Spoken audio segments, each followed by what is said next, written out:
お待たせいたしております。すみません、ちょっと、10時ぴったりには始められませんでして。はい。言い訳はちょっと後で、つらつらさせていただきたいと思います。はい、聞こえますでしょうか。タカでございます。はい、サイクさんこんばんはでございます。暑いですね、いつも。本当に、汗がまだちゃんと引いてないです。レオナさんこんばんはでございます。アルトさんこんばんはでございます。メタルさんこんばんはでございます。あやかさんこんばんはでございます。ゆうなみさんこんばんはでございます。ゆかちゃんさんこんばんはでございますでございます。みかんさんこんばんはでございます。メタルキャットさんこんばんはでございます。抜かしてないよね。ゆかちゃんさん、みかんさん言ったよね。みかんさん言ったよね。もう一回言っとこう。こんばんはでございます。かぶらさんこんばんはでございます。CCA さんこんばんはでございます。マソウさんこんばんはでございます。お茶さんこんばんはでございます。サイクさん、フライング大丈夫です。はい、はい。私が遅かったので、今日はフライング関係ないです。でごまさん、こんばんはでございます。YTR334S さん、こんばんはでございます。タカさんの3が数字になってる。タカ3みたいになってる。ファイアブッドさん、こんばんはでございます。ミコさん、こんばんはでございます。ドラミさん、こんばんはでございます。めみやさくさん、こんばんはでございます。ガルキャス、いえいえ、楽しんでいただけたら何よりでございます。大樹さん、こんばんはでございます。チャックさん、こんばんはでございます。ゆうひさん、こんばんはでございます。はちみつさん、こんばんはでございます。みっちーさん、こんばんはでございます。あれ、みかんちゃんさんはさっき言ったみかんちゃんさんでいいんだよね。あれ違う、みかんさんとみかんちゃんさん。みかんちゃんさん、失礼いたしました。こんばんはでございます。ちなつさん、こんばんはでございます。一瞬、キャスに何かの、ね、すいませんよ、かちゃんさん。はい、大慌てでセッティングしておりました。まさみさん、こんばんはでございます。れなすけさん、こんばんはんでございます。あ、落ちた。YYY さん、こんばんはでございます。カメさん、こんばんはでございます。ラシカさん、ワンバンコでございます。エムチンさん、こんばんはでございます。ブーさん、こんばんはでございます。インディゴさん、こんばんはでございます。スワンさん、こんばんはでございます。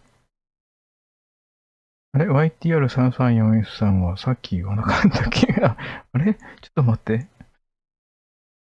はい。はい。書き直してくれたんですね。ありがとうございます。こんばんはでございます。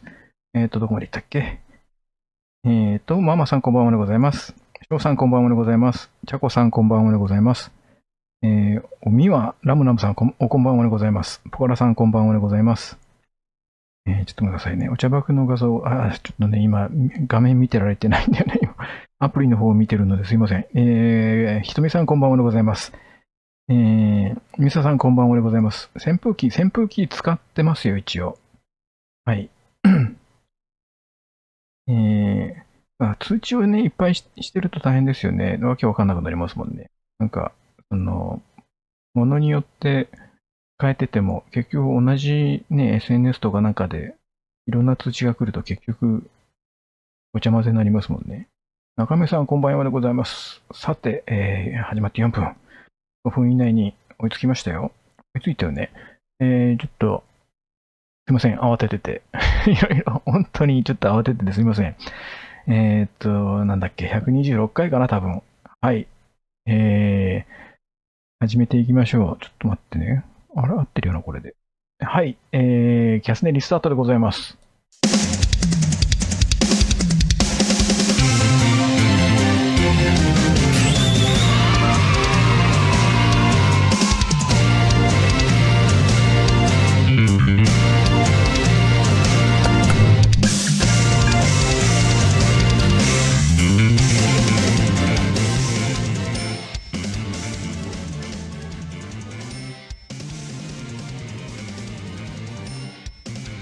改めましてこんばんはでございます。ガルネリウスのタカでございます。ちょっといろいろ顔がテカっててすいません。すいません。ありがとうございます。すいません。本当にちょっとね、慌てましたよ。本当に慌てたよ。いろいろですね、はい、言い訳をするとですね、はい、私がただ単に不器用だからっていうのがあるんですけれども、いろいろセッティングをしてて、あれなんか、そうか、あれ、前回これをしたから変わってたんだっていうのがいろいろありまして、それを直さなきゃっていうか、前回どうだったっけみたいな、いろいろやってったら、こんな時間になってしまいまして、はい、本当にね、家の中にいるのに汗かいちゃった。すいません、じゃあ僕も、ありがとうございます。本当すいません。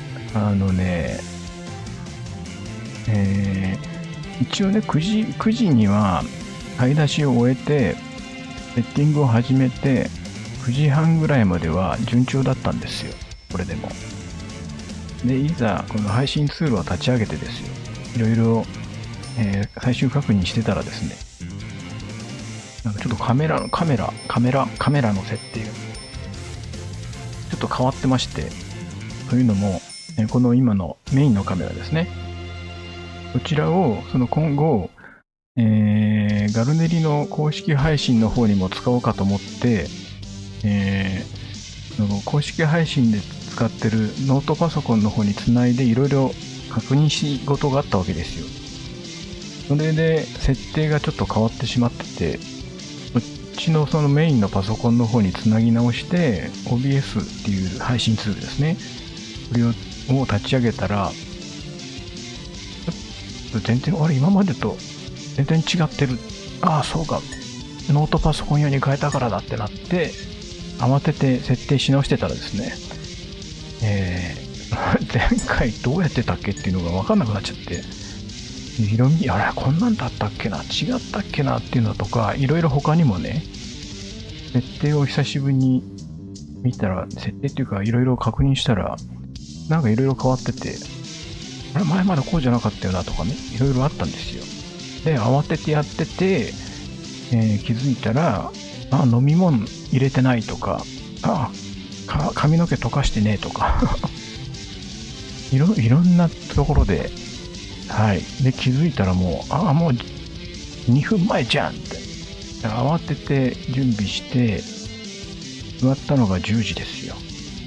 そっから、もろもろ確認して、いやー、2分ですよ、2分。遅れてしまいました。本当すみませんでした。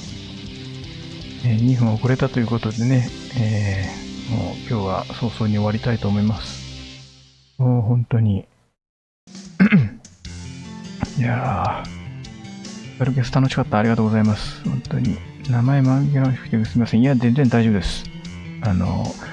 これでみかんさんとか、みかんくんとか出てくると、それはそれでカオスで面白いと思いますので、なんか今後名前を変更される予定のある方は、みかんシリーズでお願いします。で、大和さんこんばんはでございます。遅れてないです。遅れたのは私もですので大丈夫です。22時スタンバってのは今日じゃなかったと。本当すいません。本当にすいません。なるべくオンタイムで待機画面になるように頑張ってたんですけれども、いろいろ本当にね、はい、すいません。設定をメモしてなかったんですよ。このメインカメラをですね、動かすとは思ってなかったから、他の手元カメラとかっていうのは、一応メモってるんですよ。ただね、その手元カメラの方も確認できてないんですよ。実は。このメインカメラの方で手一杯で。はい。なので、ちょっとね、手元カメラを見てみないと。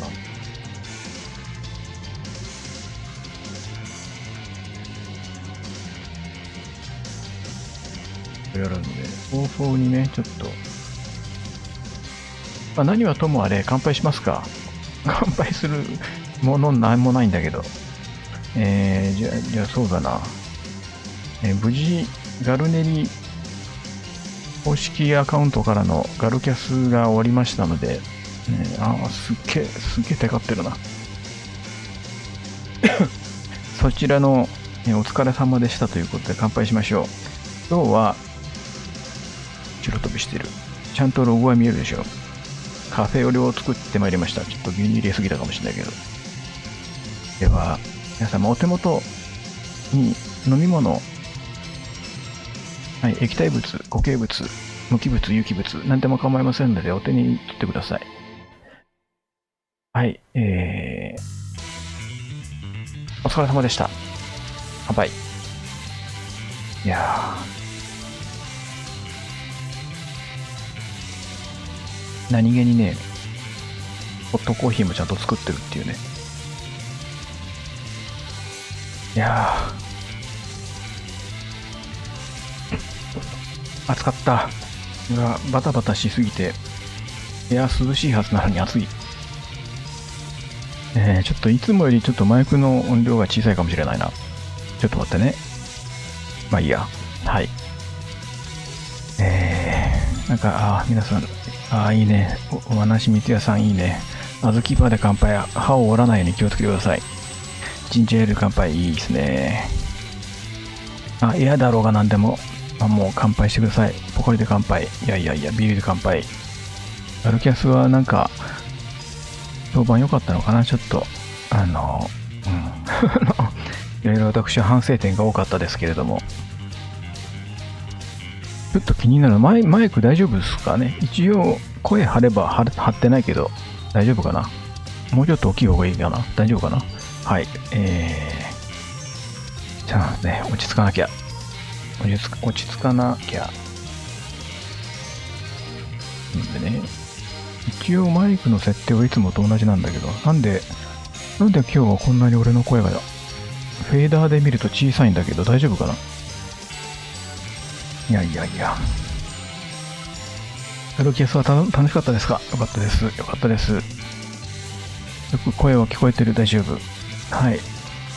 私スマホの音量、ほんとすみません。はい。大丈夫か。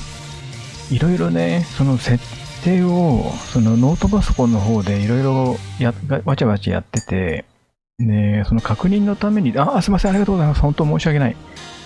申し訳ない。このマイクもね、持ってきはしないんだけど、マイクの確認のためにいろいろ外してノートパソコンの方につけたりとか、いろいろやってたりして、言い訳なんですけど、設定がいろいろ本当変わっちゃってたんですよ。はい。いろいろ元に戻そうと思ったら元が分かんなくなったので、よくわからないんですけれども、はい。本当すいません。ありがとうございます。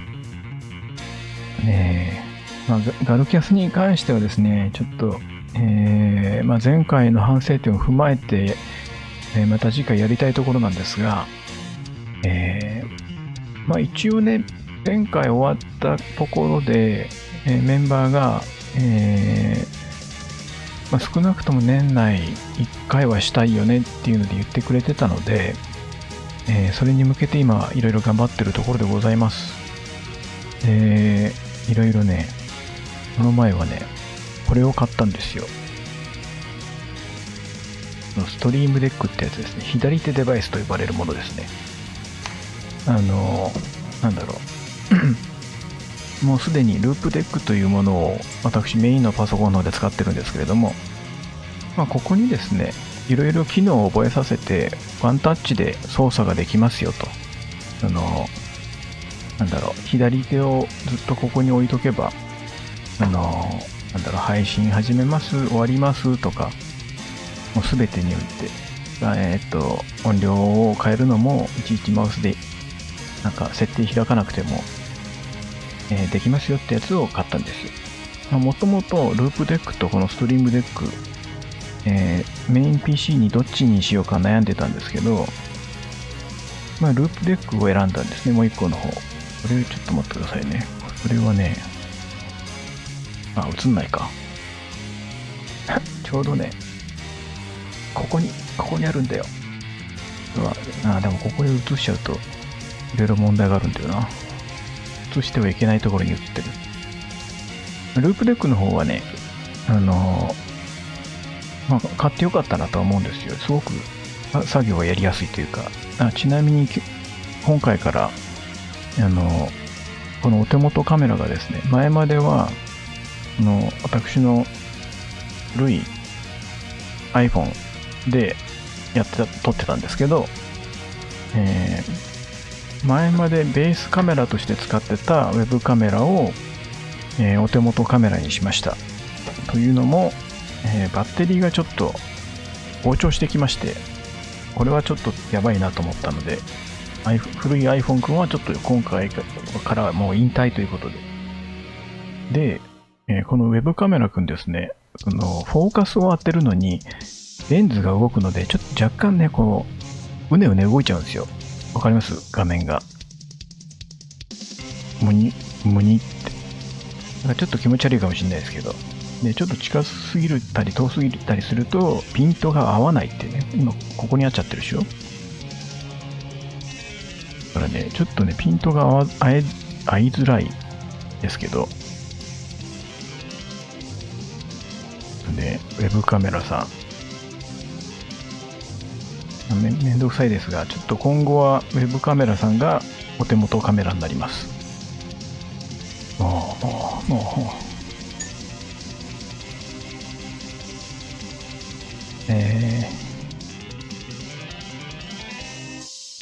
そのバッテリーがね、このね、古い iPhone は、もうほんと古いやつなので、いつだっけ、これ11だっけな。一回、Apple ショップでバッテリーを交換してるやつなんですよ。それでもダメになったから、引退して、今新しい、新しいしてもこれも13ですけどね。それにして、で、SIM とか抜いてあるから、Wi-Fi はね、使えるから、そのネットとかは使えるんだけど、Wi-Fi も全部切っちゃって、ウェブカメラ代わりに使ってたんですよ。この前ちょっと見たらね、若干ちょっと膨らんだかなと思ったので、大事を取って、特に夏場はやめました。でね、バッテリー膨らむとね、膨張したバッテリーってね、量販店とかでね、引き取ってくれないんですよね。だからね、で、膨張したバッテリーのものを、なんか専門のその窓口っていうか、建物に持っていかなきゃいけないんですけど、私が住んでるところからだと、かなり時間がかかる。車じゃないといけないようなところにあるので、ね、この、以前使ってた女優ライトのバッテリーもめちゃめちゃ膨らんだんですよ。でそれもまだね、捨てに行けてないんですよね。ただ、そのバッテリーは電気を全部使い切った上で保管してあるんですけど、ちょっと怖いですよね。はい。自称ミュージシャンが焼死体で見つかったら、バッテリーが爆発したんだなと思ってください。こんな感じでございます。全然終えてない。今日ね、キープリがあったんですよね。そうなんですよね。キープリ楽しかったでしょうか。夏祭り、明日もあんだっけな。いやー、ちょっと待って。コメントが全然終えてない。いやー。さんはプロジェクトミッションコンプリートでございますが、それはガルキャスのことかな。ガルキャスはね、まだまだあれが土台です。今後もっと、今後っていうか、もっとちゃんとしたい。これ、やっぱオートフォーカスちゃんと切っとかないとダメだな。めちゃめちゃ、あれなんか、今、郊外がいただけした。ピント合ってないし。ダメじゃないか。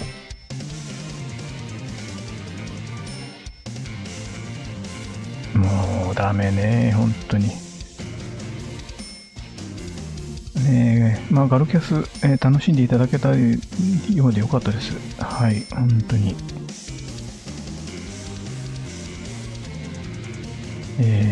はい。このね、うにうにするのが、バッシーさんこんばんはでございます。お帰りなさいませ。ガルさんのジンベエ姿見て、みんなジンベエ持ってんのかな。私はジンベエは好きだからよく買いますけど。ある方の X のポストでポケットゲーム機が何かのバッテリー膨張ポストがあって、はいはい。ね、そういうのね、久しぶりに見る電化製品怖いですよね。ふみくさんこんばんはでございます。ハンディファンが落としやすいんだけど、そう、確かにね。本当に。バッテリーをね、その前のそのジョイライトのバッテリーを、すみません。バランスが悪い。膨張したから捨てようと思った時にいろいろ調べたら、量販店なり、その携帯ショップなどで、バッテリーリサイクル受け付けてます。ただし、膨張したものはダメですってどこも書いてあって、ほんとね、行き場がないんですよね。で、まあ、女優ライトで使ってたやつは、まあ、ライトを完全に使用しきって、完全に本当に電気がないような状態で、まあ、もし発火爆発しても、大事にならないようなところに保管してあります。他に燃え移るものが何もないようなところに保管しております。はい。もうちょっとカメラ気になるな。と言って今変えられないしな。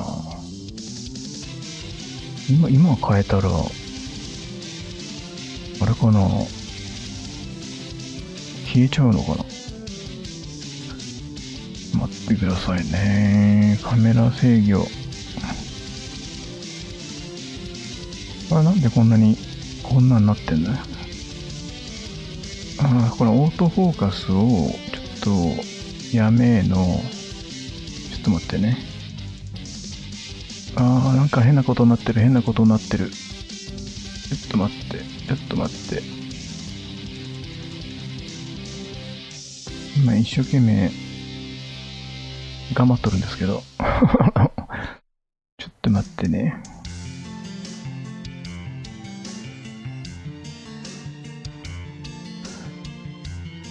焦点が、今ね、これ自動焦点をやめてるんですけど。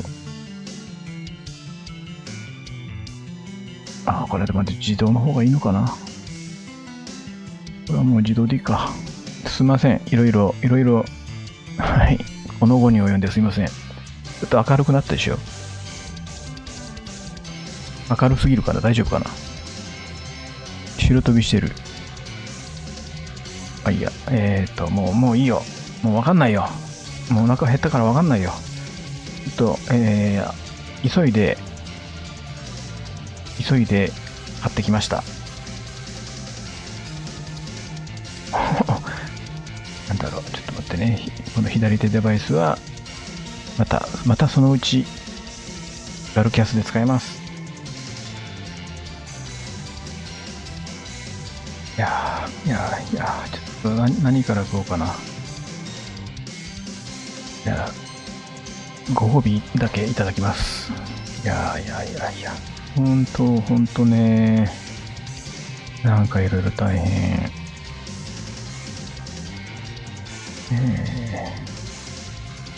防火袋なんか、アパート入居した時なんかそういうのもらったな。消火器と一緒に。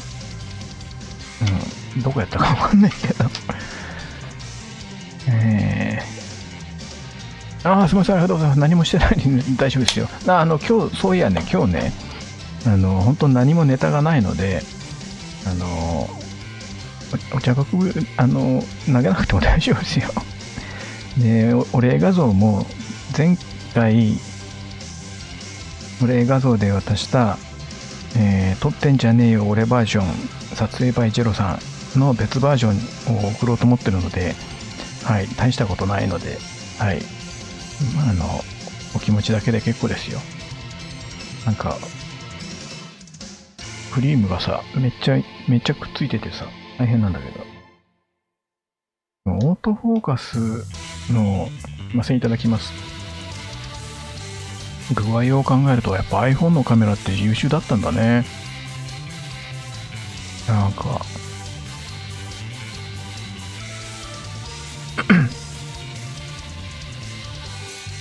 ウェブカメラみたいにこんなウニウニしないもんね。ご褒美。すいません。ありがとうございます。めっちゃモンブランご褒美。うめえ。もう皆様から差し入れでいただいた美味しいお菓子がですね、なくなってしまったので、久しぶりなんですよ、甘いもの食べるの。いやー、きつく。いやー、本当に。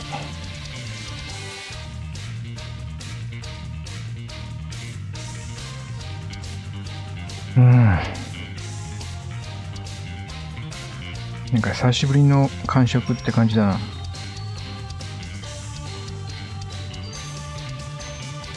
ああ。しみる。倒れた。すみません、ありがとう。そんな大丈夫ですよ。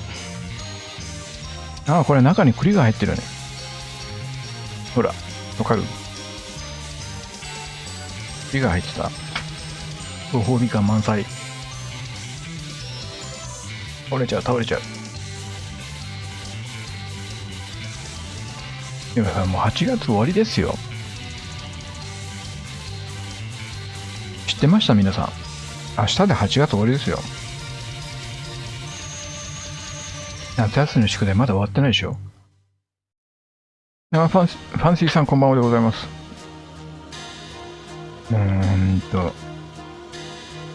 研究とかやってないでしょ。朝顔の観察日記とか忘れてたでしょ。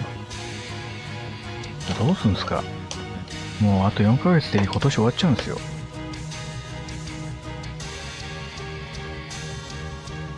もう信じられないですよ。もうね、どうしてくれよって感じ。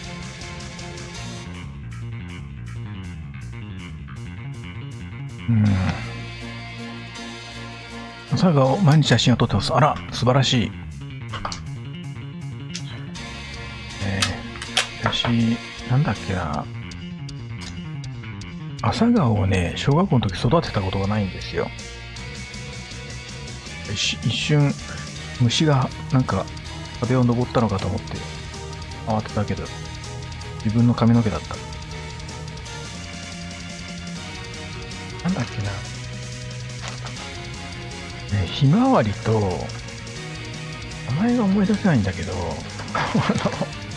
なんか小学校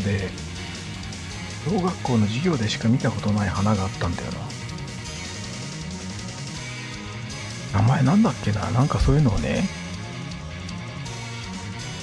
観察日記をつけなきゃいけなかったんだけど、夏休みに、わざわざ学校なんか行ってられねえよってので全然見てなくて、で、親に怒られて見に行ったんだけど、運悪くね、台風の後だったんで、私のひまわりは倒れてましたね。荒れてました。糸が合わない。あった。パキッとって言うんだけど、ちょっと溶けちゃったからパキッとしてない。わかるかな。中にね、入ってんだけど、なんか海苔の佃煮に見えちゃうんだよね。牛しぐれとか。美味しい。でも見た目はそこに、多分これチョコのババロアなんだろうけど、牛しぐれに見える。海苔の佃煮か牛しぐれっぽい。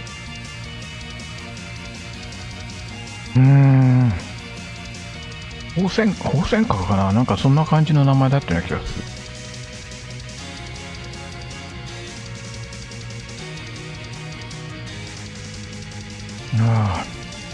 まさきさんこんばんはでございます。出遅れてないです。何もしてないです。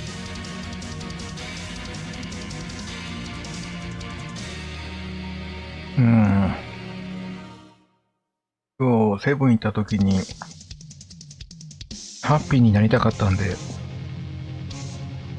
プッチンプリンを探したんですけどなかったですね。配信延長ありがとうございます。この前すごいショックだったのが、ここで言ったっけな。某 SNS だけで言ったのかな。私は大層気に入っている袋麺がありましてで、そこを、近所では1軒だけ取り扱ってるものだったんですよ。で、この前、非常食としてね、いつも買いだめしてるんですけど、この前買いに行ったら、もうなくて、取り扱いがなくなったのか、販売が終了したのかわかんないんですけど、私の好物が一つ手に入らなくなってしまいました。で、もうやっぱなんか小さな小虫がいた。なんだよ、あげないよ。いや、はい。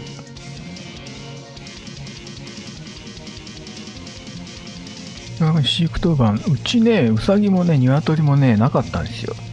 動物を飼ってなかったですよ、うちの小学校。だから飼育したことがないです。なんだっけ、生徒が勝手に取ってきたスズムシだったり、カエルだったり、そういうのは教室に置いてありましたけど、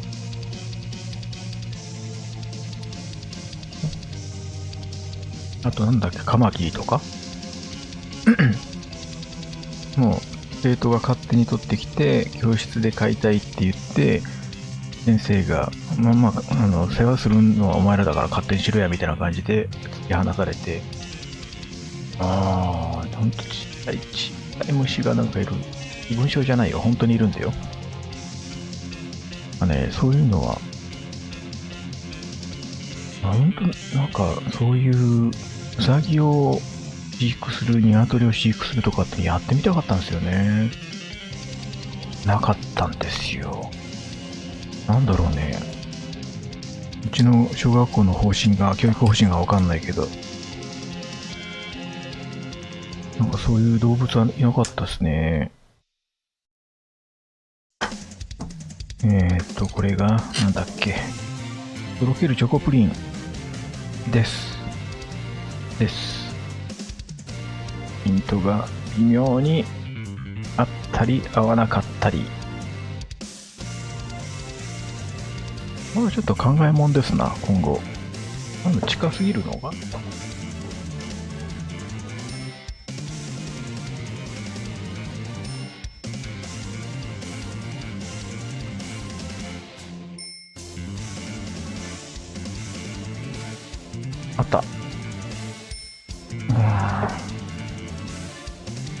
こっちの方が合うんじゃないかっていう。こっちのね、カメラね、オートフォーカスがないんですよ。フォーカス固定なんですよ。だいたいなんだっけ、30センチから120センチの間だったら、なんだ、ピントがずっと合ってますよっていうカメラなんですよ。で、こっちはオートフォーカスと手動フォーカスがあるんですけど、なんだろうね、手動フォーカスがダメでしたね。はい、そんな感じでございました。エフコクの豚キムチ袋麺、そうです。それがね、なかったです。もうなくなってました。悲しくて。また出てくるかもしれない。すいません、ありがとうございます。何もしてないんで大丈夫ですよ。とろける。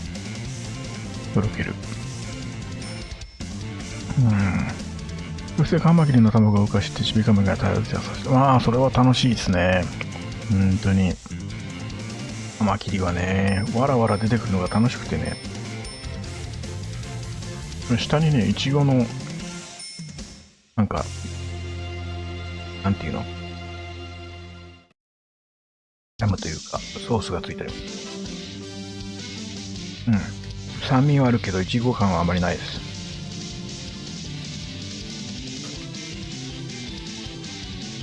そうでもないな。ちゃんといちごだ。フレッシュないちごではないですけどね。むっちゃなんか作られたいちごの味。でも美味しい。チョコがしみる。チョコうまいね。美味しい。本当に柔らでキャベツ数枚もらい、おからもらってお酒にあとで。いいな、そういうの。そういう経験いいですよね。動物も飼ったことないからね。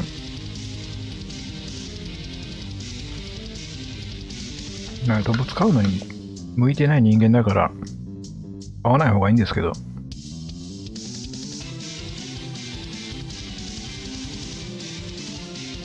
韓国の豚キムチ袋麺ヨドバシとトコモ。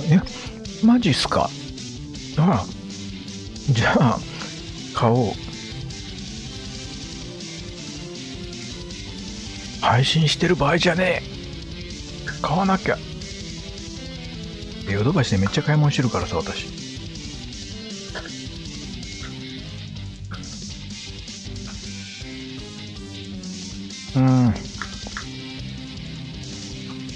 これいちごが本当にいちごだったらめっちゃ美味しかったのにな。惜しい。甘さの中にフレッシュないちごの味があれば完璧だったな、これ。美味しかった。私ね、基本的にね、ヨドバシの通販で買えるものは積極的にヨドバシで買ってるんですよ。前までこの薬局だったりスーパーだったりでポイントが分かれるのが嫌だったんですけど、もう基本何でもヨドバシで買って、ヨドバシにないものをその薬局なりスーパーで買うっていう風にしてるんですよ。そのおかげでですね、なんだろうな。この前その左手デバイスを買った時にポイントをフルで使ったんですけど、19,000ポイントありましたよ。わかります？ 19,000 ポイントってことは、もうほぼ20万をヨドバシで使ってるってことですよ。恐ろしい。恐ろしや。で、Amazon もね、なんか溜め込んでたポイントをこの前使って、楽天ポイントも使って、機材を揃えたんですけど、今ね、ポイントすっからかんでございます。だから。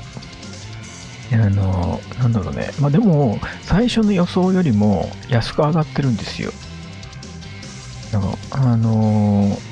うまくいかなかったおかげで、安く上がったっていうなんかミラクルが起きまして、もともと足をこうしようと思ってたけど、その買う前にそれが無理だって分かって、じゃあその今自分が持ってる、パソコンを含め、そういう設備環境でできるものを探さなきゃって探したら、もともと買う予定だったものよりも安く同じシステムが同じっていうかね、その似たようなシステムが構築できるって分かって、若干安く上がっているので、それはそれで良かったんですけどね。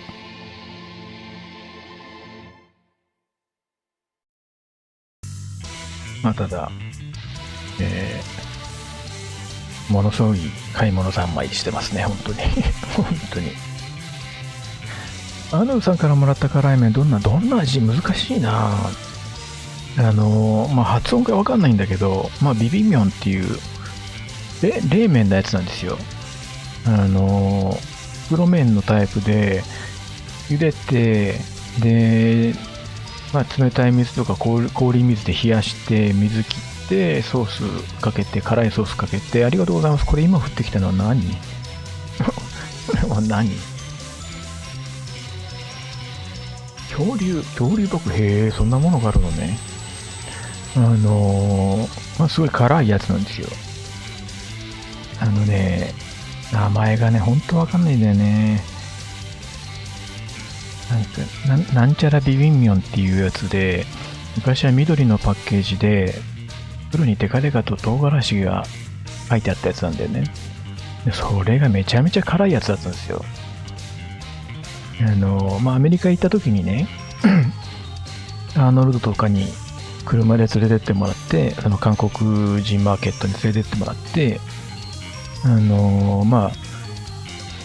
当時まだ失礼、日本人マーケットっていうのがあんまなくて、中国人が経営しているアジア系のスーパーマーケットか、韓国人が経営しているいわゆる韓国外にある韓国マーケットぐらいしかなかったんですよ、近場に。で、自分寮に住んでたからっていうのもあるんですけど、アーノルドとか車持ってる人に連れてってもらって、カリフォルニア米でしたけど、日本米を買ったり、札幌一番の焼きそばの袋麺を買ったりっていうのをいろいろ買い出しに行ってたんですけど、その時に、ちょっと待ってね、喉がっていうか、失礼、なんかいろいろ絡んじゃった。辛ラーメンを教えてもらったのもそうだし、で、辛いって最初食べてたんだけど、慣れてくると、全然辛くないわけですよ。で、なんか、もう慣れて辛くないねとかって言ってたら、うちはすごい辛いのあるけど、挑戦してみるって言われて、教えてもらって最初一袋もらったんですよね。で、めっちゃ辛かったんですよ。信じられないほど辛かったんですよ。でも、ただ辛いんじゃなくて美味しかったんですよ。なんていうんですかね、赤いソースが。本当にね、真っ赤なんですよ。で、あの時ね、その冷麺っていうのを、インスタントの冷麺って初めて食べたんで、すごく衝撃的だったってのもあるんですけど、これうまいやと思って、でなんかね、2種類あったんですよ。安めの方のやつは本当にものすごい辛いやつで、なんか、乾麺に野菜が、練り込んであるやつはちょっと高いんだけど、すごくそっちは美味しくて、辛さもそこまで辛くないんですけど、辛いのは辛いんだけどね。白人が食べれないぐらいには辛いんだけど、安い方の方がもっと辛くて、暴力的な辛さだったんですよ。それの2種類をずっと食べてたんですよね、美味しくて。でもね、結局自分がなんか毎回食べてるから、寮に住んでる子たちは結構ハマってましたね。で面白いのは毎回、同じところで買ってる分には全然問題なかったんですけど、新しいところで買うと必ずね、お店の韓国人のおばちゃんとか店主のおっちゃんがね、あんたこれすごい辛いから大丈夫って必ず聞いてくるのね。あなた日本人でしょって、食べたことないかもしれないけどこれすごい辛くて韓国人でも食べれない人いるんだから大丈夫とかって言われて、毎回ね、アーノルドとかがね、連れてってくれる韓国人がね、大丈夫こいつは日本人だけどおかしいやつだからって、好きでめっちゃ買ってるからって言って毎回箱買いしてましたからね、私。すごかったですよ、本当に。で、それがすごい好きだっていうの知ってるから、いつだったっけな、前にアーノルドに会った時に、アーノルドってのは本名じゃないですよ、学校にいた時に韓国名だと、言いづらい、覚えづらいっていうのがあるからみんな英語名をつけてたんですけど、パクさんですよ。アーノルドがね、前にあった時その乾麺の話になって、今同じものは売ってないけど、パッケージとか味が新しくなったものとかあるから今度持ってくるよって言ってくれてて、そこから全然なかなか会えずで、この前大阪公演で見に来てくれたんで、その時にわざわざ本国から買って持ってきてくれてまして、同じ系統の味、同じ匂いだったので、もしかしたら新しいバージョンなのかもしれないけど、辛さは全然マイルドでしたね。カジ君こんばんはでございます。だからね、全然、辛くなかったので、自分はもう本当にヒーヒーハーハー言いながら食う予定だったんですけど、あれ辛いけど、あれみたいなね。なんだろう、店の台湾ラーメンの方が辛いなって感じになってましたね。もともとは本当にね、めちゃめちゃ今まで食べたラーメンの中で一番辛いやつだったんでね。猫まじさんこんばんはでございます。レニさんこんばんはでございます。ねえ。そんなに辛くなかったのでお腹も壊さず、翌日、ヨガファイヤーすることもなく、全然。勝美さんこんばんはでございます。だからね、キャラメルの辛いやつ、宮崎辛麺。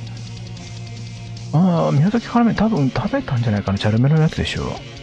あれもそんなに辛くなかったかな。まあ、辛ラーメンはね、その高校の時、もうほんと何年前だろう。150年ぐらい前ですよね、もう今から考えると。辛ラーメンを食べてた時っていうのは、なんだろう。あの当時は、麺がね、今のやつって四角だと思うんだけど、この乾麺のやつね、袋を開けると丸になってたんですよ。丸いお鍋にフィットするように、丸い形で、今のやつよりちょっと太麺だったような気がするんだよな。ほんと前のバージョンの方が自分は好きなんですよね。辛さもパンチがあったし、美味しかったんですよね。なんだろう。まあ、韓国人の友達からは日本のラーメンの方がカップ麺とか乾麺の方が美味しいはずだのになんでわざわざこんな安物買うんだって言われてたんですけど、いわゆる、まあ言っちゃ悪いけど、その安物感が美味しかったんですよ。麺とかもそうだけど。めっちゃ辛いんだけど、だから日本にない味で美味しかったですね。同じ理由でなんかタイの乾麺とかも好きでしたね。まあね、辛ラーメンはね、日本帰ってきて、大阪の韓国コリアンタウンに行って買いに行って、喜びさんで家で作ったら、なんか日本向けになってて、丸じゃなくて四角だったんですよね。あれこんなに辛くなかったっけなみたいな、そんな感じだったんですよね。で、結局、コリアンタウンで聞いたら、日本向けでその日本語が書いてあるパッケージのものは四角で、輸入品のいわゆる韓国語のパッケージのものは丸なんだって言われて、で日本向けにちょっと辛さを抑えてるんですって当時言われたんですよ。だから日本で辛ラーメン食べてた時は、わざわざ輸入品を食べてましたね。で、すいません、ありがとうございます。で、当時全然辛ラーメンっていうのが浸透してなかったのか、見事に買ってるの私ぐらいでしたね、日本人で。なんか、親とかが、辛すぎて食えねえって言ってましたね。鍋の締めに入れたら怒られました。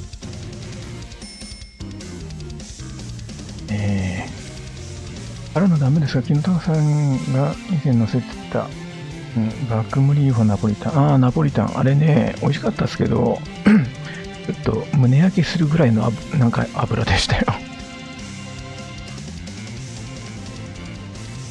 カラカラをそう食べてみたいんですけどね、めっちゃ辛いっていう話なので、なんだっけ、ベーシストの、エンシェントミスのベーシストのニノさんが、カラカラウをいつも食ってて、食べてみたいなとは思うんですよ。で、うちの自分がよく行くスーパーにはですね、たまになんか発注数を間違えたのが、棚に大量に置いてある時があって、で、しかも大安売りしてたりするんですね。で、自分が見たところ、カラカラウオの通常バージョン、ノーマルバージョン、十分辛いやつなんだけど、プラスさらに辛いバージョンっていう2種類があって、その2種類食べ比べしてみたいなと思ってるんですけど、なかなかね、なかなか、手が出ないというかね、どうしてもね、それを買うぐらいなら一平ちゃんとか買っちゃうよって感じなんですよね。まあでも、そのうちカラカラウオは食べてみたいと思います。はい、口も受け付ける人ある種の才能だと。でもね、あれ、辛いものってね、慣れですよ、結局。麻痺してくるんですよね。一時期、唐辛子にすごい、唐辛子っていうか一味唐辛子にめちゃめちゃハマってて、なんかね、カプサイシンと、あとなんだっけ、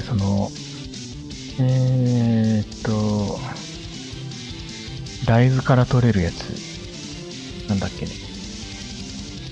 その栄養素を一緒にこう摂取すると、髪の毛抜けが減るよとか、髪の毛にいいっていうのを聞いて、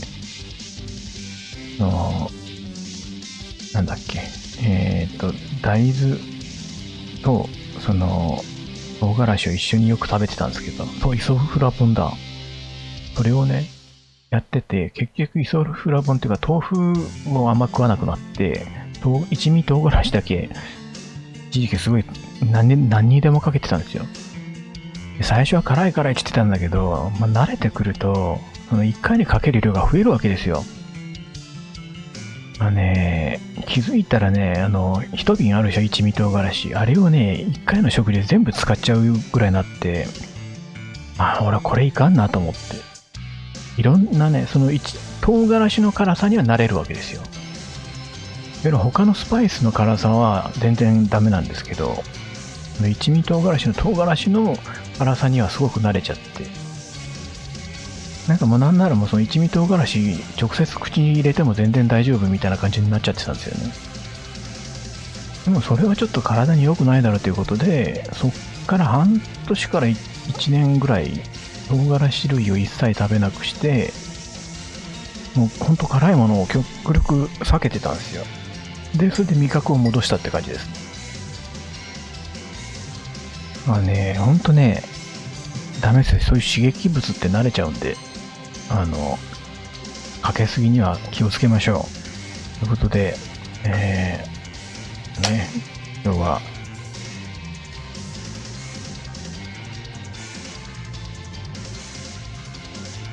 ヒントが合わない。は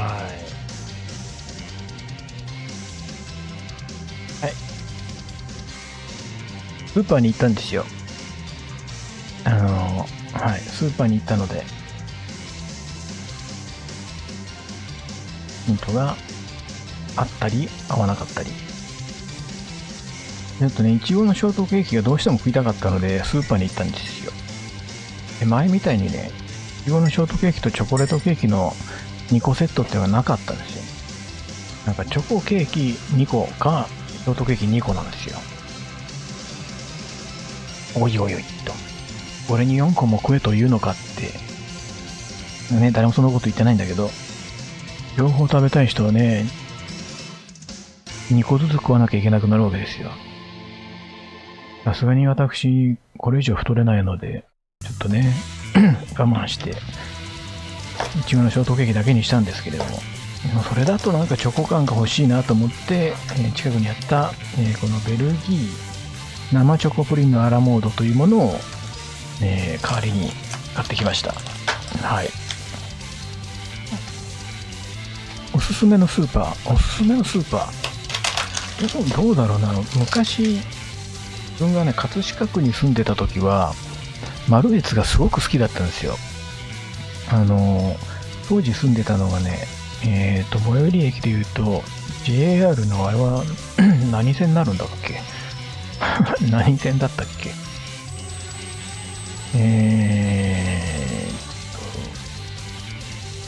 千代田線から乗り入れて JR になってたんだけど、金町っていう駅なんですよ。金の町っていう書く金町っていうところにね、駅内にマルエツっていうスーパーがありまして、で、結構大きかったんですよ。で、そこのスーパーが鮮魚とかめちゃめちゃ良くて、当時ね、安いし新鮮だし、刺身とかも全部大きいし、なんかね、当時はまだサンマとかもね、本当にもう大きくぶっといのが売ってたりとか、鮮魚に関しては金町のマルエツが最高だったんで、自分の中でマルエツはいいスーパーだっていう認識なんですけど、今住んでるところのマルエツは小さいからっていうのもあるけど、そんな良くないんですよね。ほんとね、おすすめって言われても、ここの地域で全然変わるんだと思う。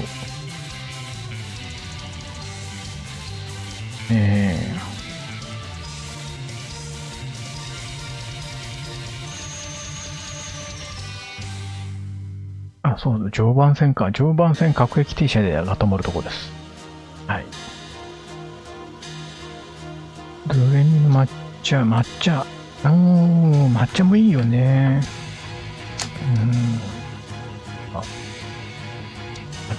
抹茶もすっごい本格的な抹茶の味になると俺苦手なんだよな。なんか、お菓子の抹茶ならいいんですけどね、本当の抹茶は苦手なんですよ。こんな感じでございます。さっきからね、この京都ケーキのフィルムをきれいに剥がせるかどうかが不安で仕方ないんだけど。松戸に住んでた時はマルエツに住んでた。ああ、マルエツいいですよね、なんだかんだね。でもね、うちの近所のマルエツはね、そんなに安くもないし、鮮魚コーナー、まあ遅くに行ってるからだろうけど、あんまり良くないんですよね。やっぱりなんか、お店っていうか、そこの店舗のオーナーさんとかの方針によるのかもしれないですけど、あとはなんだっけな、あとは、ああ、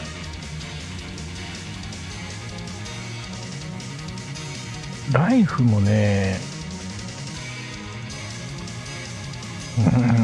自分家の近くのライフはそんななんだけど、他のとこにあったライフは良かった。ちょっと手を拭くので。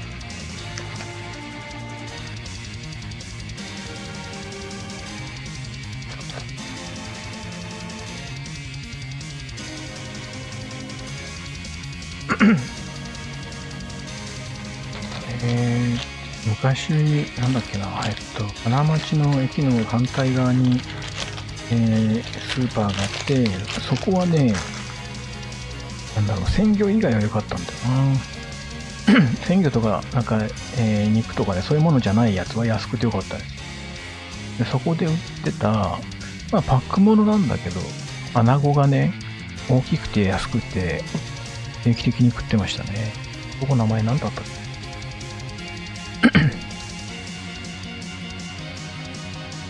ローソンチキン店も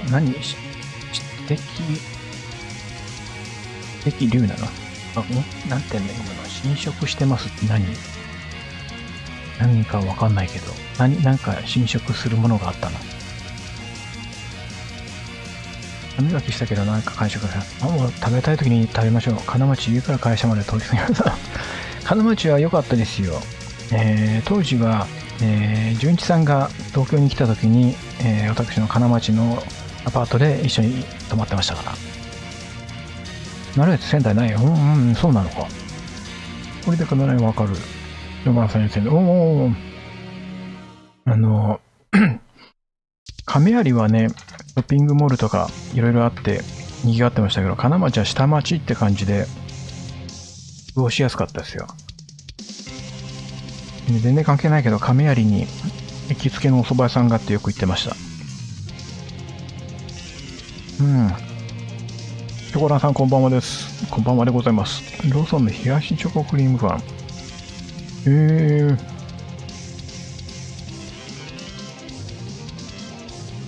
飲めるやつなのね。ローソンがさ、うちの近くなくなっちゃったからさ、もうローソンで買い物ができないんですよ。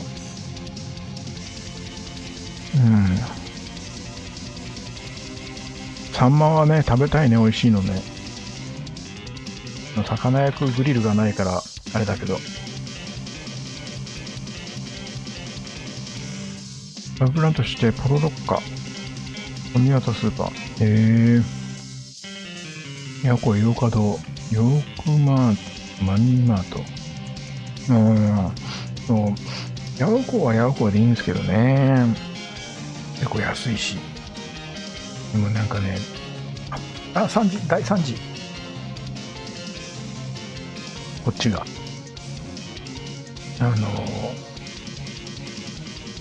お米に関してはうちの近所のヤオコーさんはそんなに良くない。アルエツさんが早々にお米を大量に仕入れた時もヤオコーさんは全然入ってなかったし、他のね、auだったり他のスーパー、ライフもそうだけど、備蓄米じゃないいわゆる小米とかむちゃむちゃ入ってたのに、ヤオコーさんはね、わざわざ行ったのに全然なかったりとかで悲しかったです。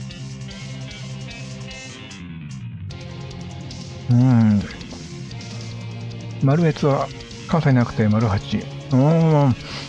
関西ね。大阪にいた時俺、ダイエーでしか買ってなかったからな。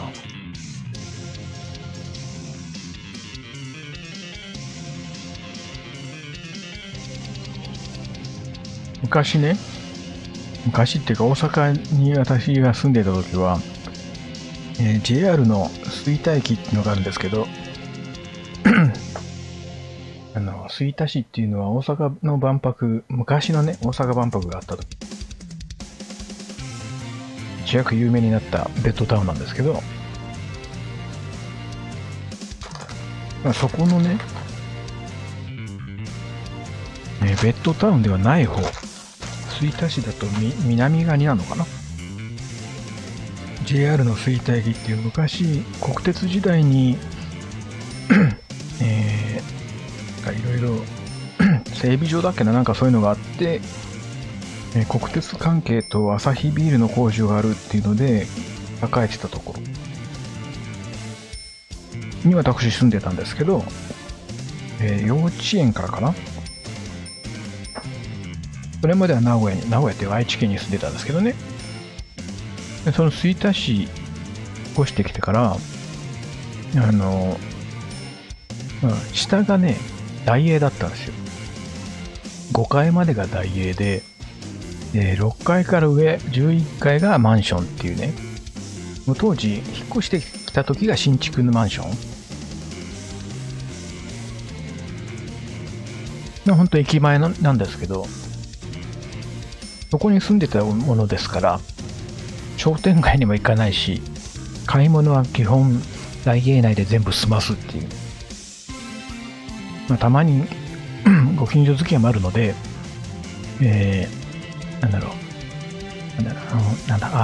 朝日通り商店街っていうのがあって、そういうとこにも行ってましたけど、親はさすがに大英の中だけで済ましちゃいかんっていうので、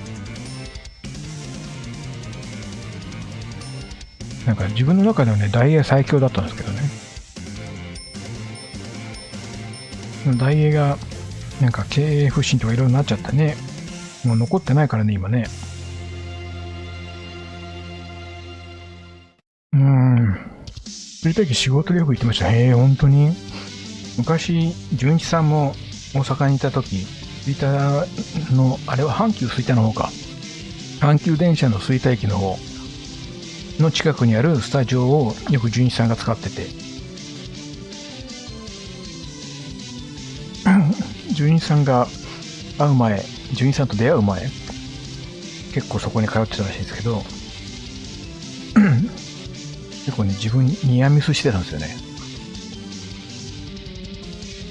後から知って、そんな近くまで来てたんですかみたいな。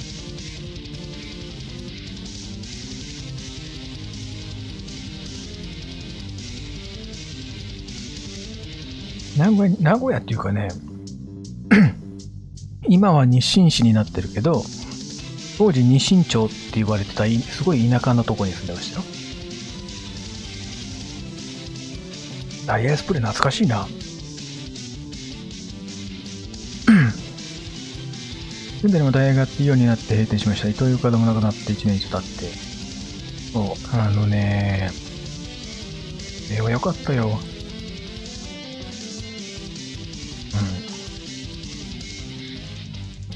なんか大きな買い物をする以外は大阪出なくてもよかったんで、大英は良かったです。喉全然大丈夫なんですよ。痛くないし、ただね、痰が絡むの。多分喋らなさすぎなんだと思う。本当に何日かぶりに声出したから。リッパーダウン、私の住むリッパーダウン懐かしい。あったね、そういや、そういうの。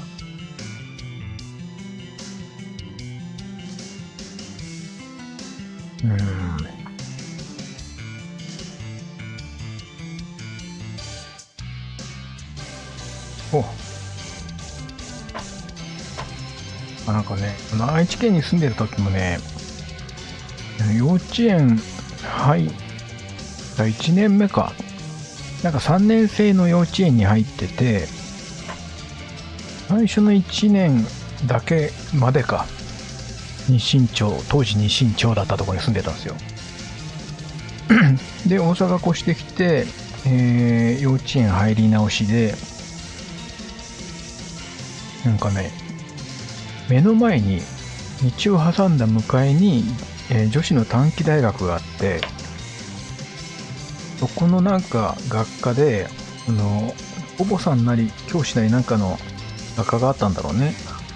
毎年その実習生が来るんですよ。で、なんだろう。そこの実習生に、毎年、私は恋に落ちてましたね。まあ毎年っても2年しかいなかったからあれだけど、まあほんと目の前だから普通に通えるんですけど、最終日とかね、なんか実習生の女の人が女子大生ですよ、うちの。お別れ会で、ね、もうみんなね、一応に泣くわけですよ。こんな、次の日もどうせ目の前にのキャンパスにいるんだろうとか思いながらもね、なんか子供の頃からなんかそういうとこちょっとひねくれてたけど、どうせ明日じゃない、なんか、どうせまたすぐ会えるじゃんとか思いながらも、泣いてる実習生を見送ってみたいな。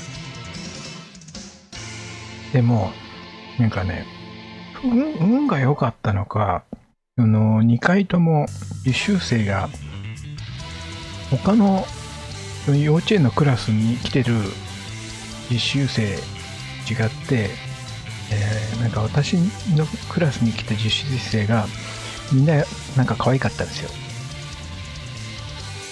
もう、それは声に落ちますわ。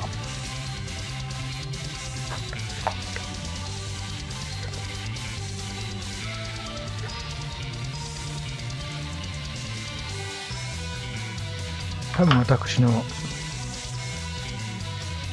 初恋の相手ですよ。実習生の人。全然顔覚えてないけど。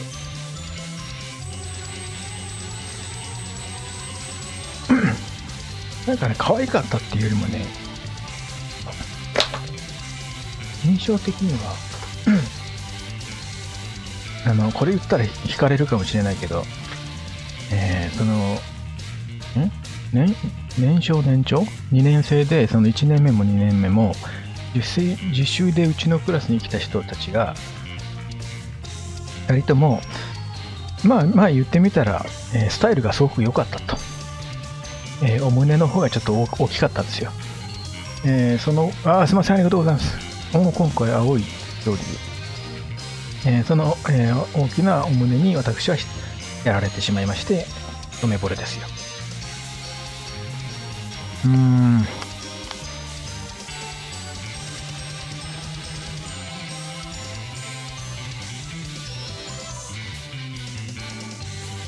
まあ小学校の時はね、教育実習生がなんか運悪く私のところは男性だったので、おいおいとか思いましたけど、なんかスポーツマンタイプのめちゃめちゃなんだろう、ほんと爽やかなイケメンのもう女子人気ナンバーワンの実習生がね、自分のクラスに入ってきまして、他の学年の他のクラスになんかやったらめったら可愛いよなんか実習生が入ってきてて、なんか、小学校6年の時だっけな、6年だっけな、なんかその時にクラスの男子みんなで不公平だって騒いでたのは覚えてます。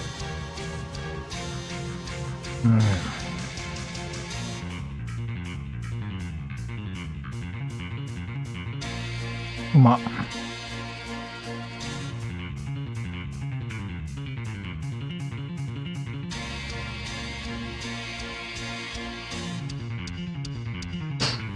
まあ男の子ですからね。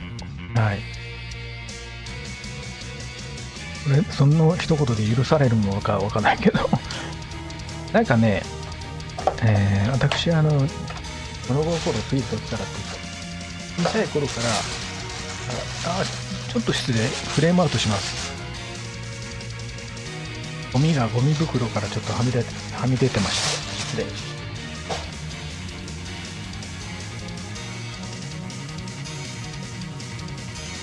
ついた時には私、胸の大きな人が好きだったみたいで、小さい頃からこの傾向があったのか、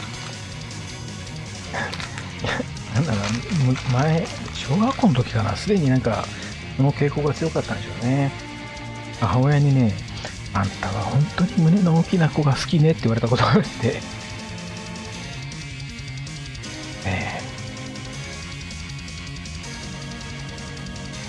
ねえ、ダメだね、本当に。そういう子供でした。でもね、小学校の時ハマってたおにゃんこクラブの福永さとみさんは別に胸大きくなかったんですけどね。まあでも他、好きになったアイドルとかって、なんだろう、加藤玲子だったり、胸の大きな人ばっかですけど。なんかね、だからといったらあれですよ。その胸の大きな人じゃないと好きにならないとかじゃないですよ。好きになる人っていうのは、基本一緒にいて楽しいかどうかなので。いやもう、外見的な好みで言うと、小柄な人が好きだったりとか、いろいろあるんですよ。でも実際に、人と出会って好きになる人って、外見はほんとバラバラなんで、すごい背の低い方もいれば、自分より背の高い人とも付き合ったし、めちゃめちゃ細い人と付き合ったこともあれば、めちゃめちゃ太い人と付き合ったこともあるし、なんかね、まあ、外見の理想と内面の理想をどっち取るかちょっと内面になるから、なんかね、その人を好きになってしまえば、あんま外見がタイプじゃないっていうのも気にならなくなっちゃうんですよね。やっぱり一緒にいて楽しいかどうか、喋ってて楽しいかどうかになってくるから、いくらものすごく外見タイプな人がいても、なんかね、一緒にいて居心地悪かったら、多分、いやもう遠くから眺めてるだけでいいですってなるだろうし。まあね、まあはい。そんな感じでございます。そんな、もう母親が呆れるぐらい小さな頃から胸が好きでした。はい。そんな感じの卑猥な男の子でしたよ。いやー、なんか一気に食っちゃったけど。カメラ問題は今後ちょっとどうにかします。このうにうにするの気になるね。多分ね、ここまででダメだね。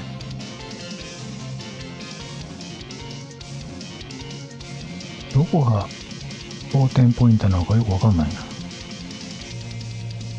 このカメラがね、うにうにするのがほんと気になるんだよな。ガルキャスをやった時の全く同じではないけど、カメラと同じメーカーなんですけど、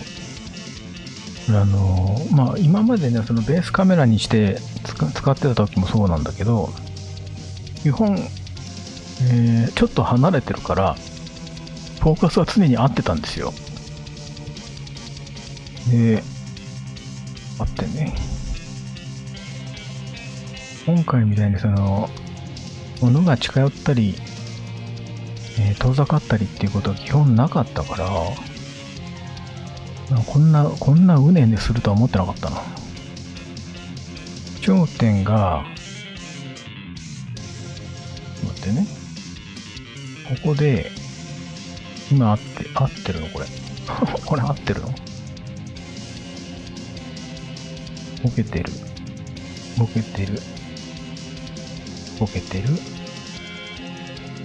こんなもん？ちょっと違うな。微妙。合ってそうで合ってない。こんなもん。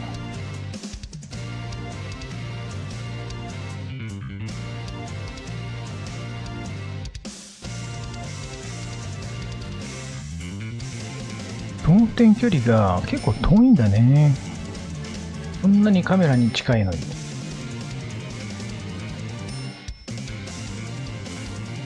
拙者、結構拙者なんだけどな。それでも焦点ポイントがめちゃめちゃ遠く設定してるよ、これ。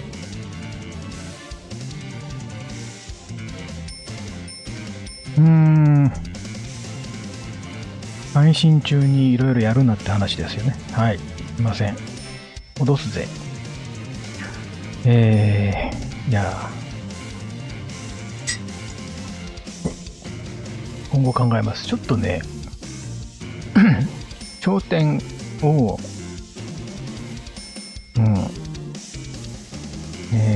フォーカスのポイントはね、今後のそのガルキャスの話になっちゃうんですけど、ガルキャスで使うときに、物を、前回のその、楽譜もそうだけど、物をアップにしたり、物をね、こうカメラの前にやったりするかもしれないので、フォーカスを自動でフォーカス、オートフォーカスの機能をオンにしとかなきゃなと思ってオンにしたんですけど、それはそれで手元カメラはダメだったね。多分手元カメラにするんだったらオートフォーカスオフにして、手動でピント合わせておかなきゃいけないんだろうけど、でもそうなると手元を映してるときはいいけど、物をカメラ前にやっていくときにまた合わなくなっちゃうんだよね。難しいね。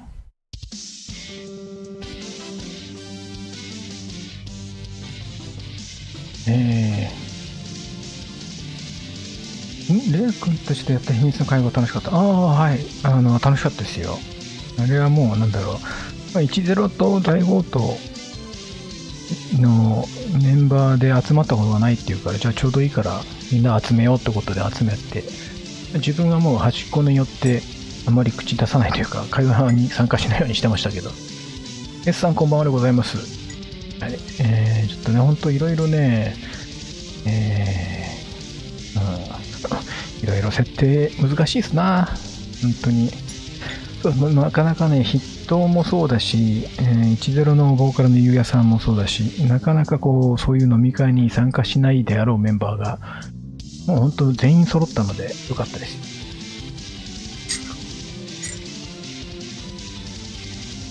いやいや。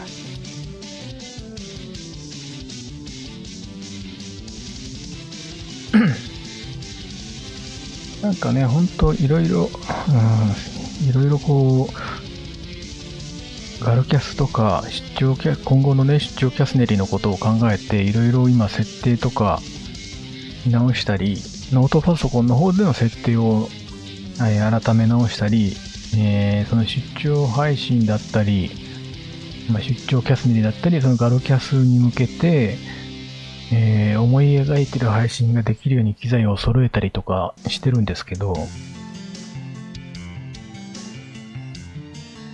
それをこう手に入れたものをつないで設定していろいろやってるとですね、普段のこのキャスネリで使ってる機材も試しにそっちにつないでやらなきゃいけないんですよね。それをやってるとね、ほんとわけわかんなくなるんですよね。どっちがどっちだったっけみたいな。さっきの左手デバイスである、ストリームデックもですね、普段の私が使っているループデックと機能的には似たようなもんなんですけど、細かい部分で全然違うわけなんですよ。だからね、ストリームデック買って設定して、なんだこれループデックと違ってこれできないんだあれできないんだとか迷いながら設定してて、で操作するじゃないですか。動作確認をして、この設定うまくいった、本番でも使えそうってもろもろやった後、メインパソコン、このパソコンに戻ってきて、でループデックで操作しようとするとストリームデックの癖がついててこれできないんだみたいなね。ほんとね、脳がバグります、いろいろと。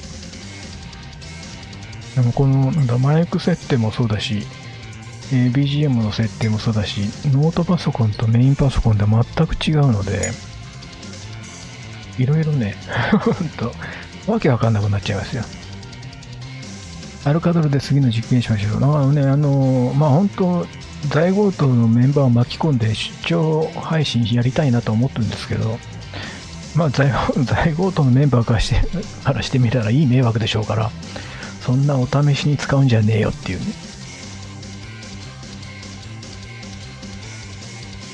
でも自分がなんか出張で安値りできるっつったらアルカトラするぐらいしかないんだよな。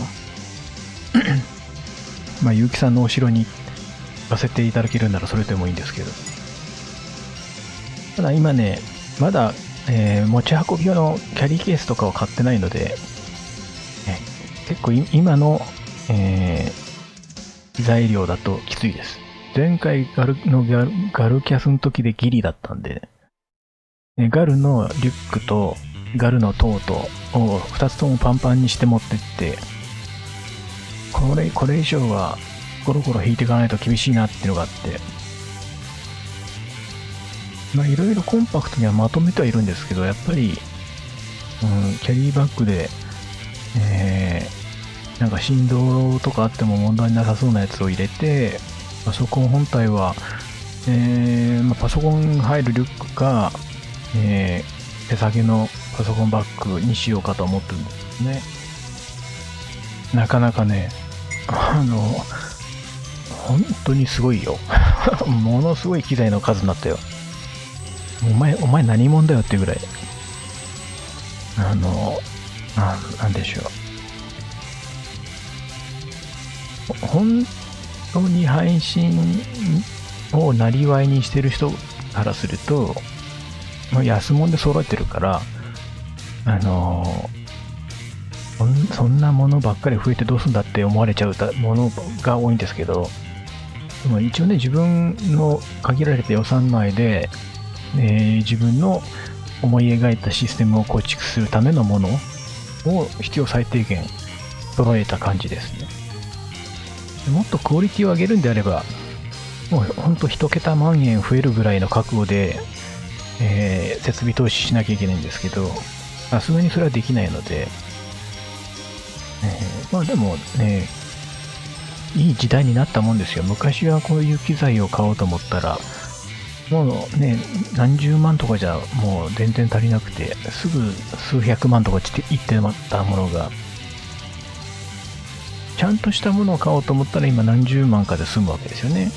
で、自分みたいに、極力安いもので、どうにか実現しようと思うと、まあ、数十万で済むので、まあね、いっぺんにさすがには買えないですけど、少しずつ増やしていって、それが、配信に反映できればなと思ってるんですけど、まあ、前回のガルキャスでもうほんと基本となる土台ができて、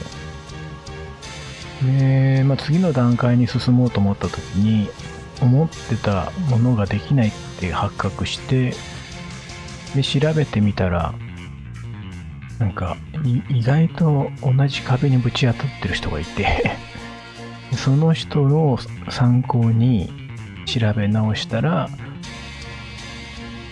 システム的に、設定とかは複雑になったけども、当初描いてきたものよりは安く、簡単にっていうか、機材も小さくなって安くなんか作り上げることができるって分かって、なんか、それはそれで良かったなと思ってるんですけどね。本当まあでも面白いです。いろいろできるようになったのが。そんな全然素人が、ああだこうだ、およそプロの配信機材とは程遠いレベルのもので、ある程度のクオリティが出せるって分かったので面白いです。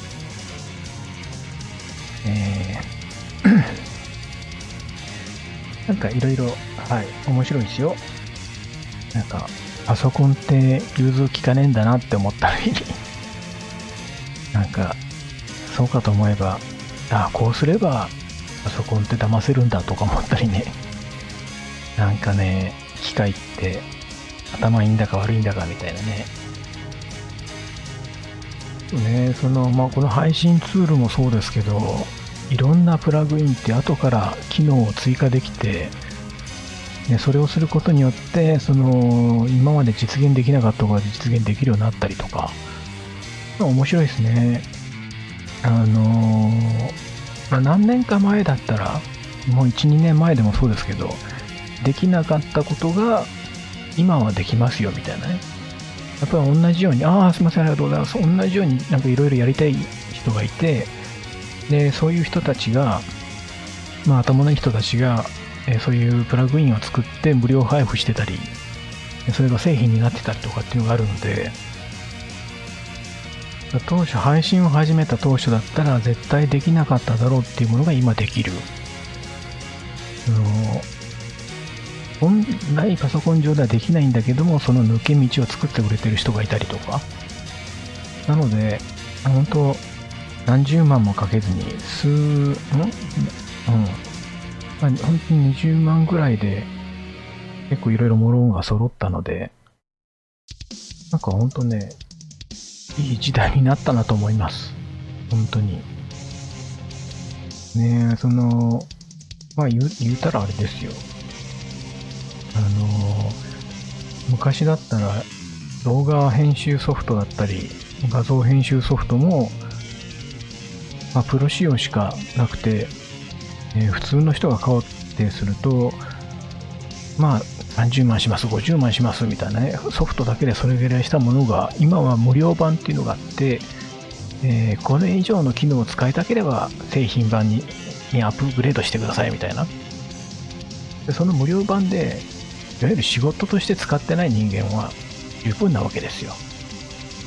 で、アップグレードしたくてもですよ、仕事版のやつはそれ相応のパソコンの性能を求められるので、そんな一般素人がそんな性能のパソコン持ってねえよっていうね。自分が動画編集とかするときも、これできたらすごいんだろうけどっていうエフェクトとかあるわけですよ。もうそのクオリティいるかねっていうかね、なんか 3D 処理ができたりするわけですよ。いわゆる CG を取り扱えたりするんですけど、いらないよねっていう、別に仕事でやってるわけじゃないから。簡単な 3D はできるんですけどね、それ以上の凝った CG みたいになってくると、パソコンの性能も必要になってくるんで、そんなね、必要ないな。だから結局画像編集ソフトも動画編集ソフトもフリー版のままで使えてるわけですよ。本当にいい時代になったなと思います。やりたいことはフリー版で十分できるので。だからガルキャスのオープニングもそうですけど、私がいつも使ってるダヴィンチリゾルブという動画編集ソフトのフリー版で十分できるやつですからね。フリー素材も使ってあるし、なんかいい時代ですよ。昔は一から全部自分で作らなきゃいけなかったものが、今はフリーの素材としてネットに置いてあるわけですからね。ロゴをこういう風に、2次元のロゴを3次元 3D にしたいってなったら、YouTube とか見ればそれのやり方が解説されてたりね。本当ね、助かります。今の時代。何でもできる。その分ですね、やれることが、いわゆる一般の人がやれることが増えたので、クオリティを上げたいわけですよ。自分としては。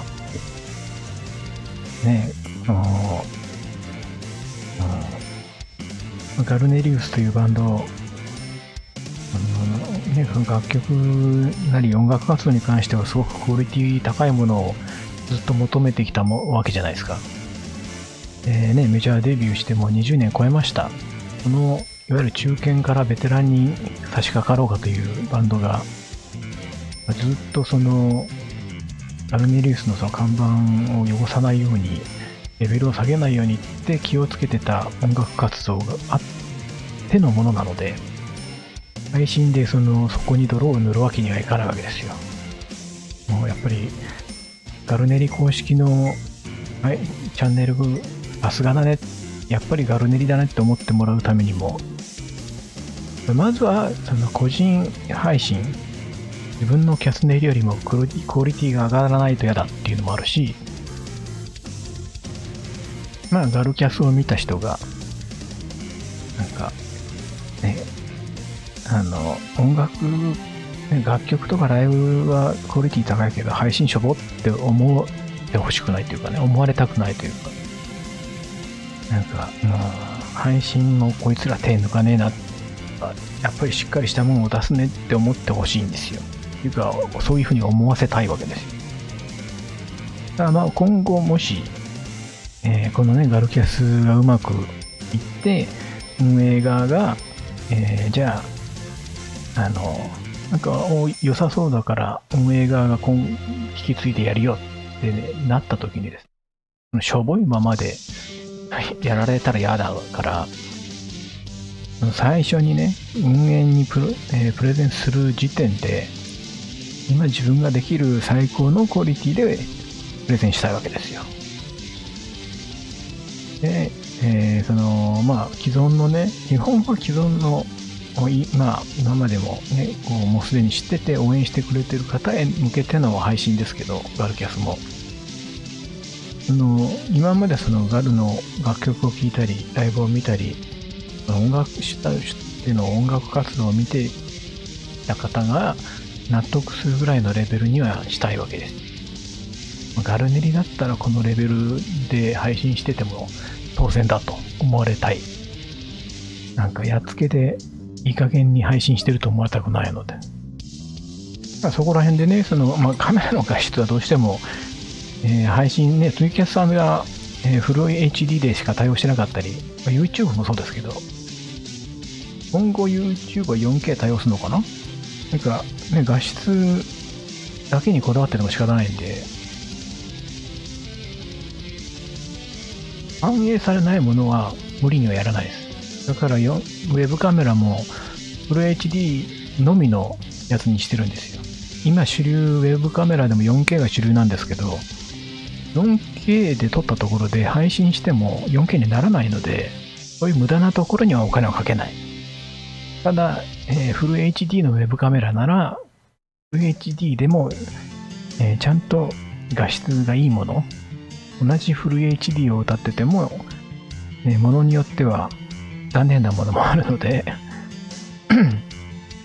そういうのを、ね、見極めて、見た人が配信にもちゃんと妥協しないで力を入れてるって思ってもらえるようにしておきたい。で、その状態を最低レベルとして、プレゼンをして運営側が引き継いだ時、運営なんだから、言ってみたら規模も大きく本気出せばなれるわけですよ。こんな個人の、ね、予算でやってるわけじゃないから、さらにクオリティが高いものができるように、なんかね、すごく低いクオリティ低いままでやって、向こうがそれぐらいでいいんだと思われちゃったら、低いままで運営が引き継いでも仕方ないじゃないですか。なんか個人でここまでやっておけば、運営側も下げるわけにはいかないだろうっていうぐらいの圧をかけたいっていうのもあるし、ガルネリウスは何に対しても手を抜かないぜっていうのは示したいっていうのもあるし、あとは、見てる人たちがいかに、安心してというかね、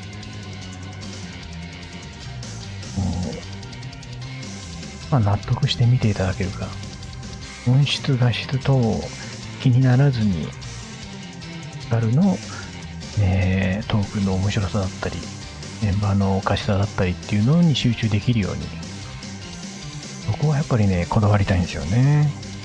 だって20年以上経ってるわけですよ、デビューして。このバンドが、しかも配信自体がもうメインストリームではない、主流ではないんですよ。もうだいぶ廃れてきましたよね。いろんな人がもう辞めちゃって、その中あえて始めてるので、なんか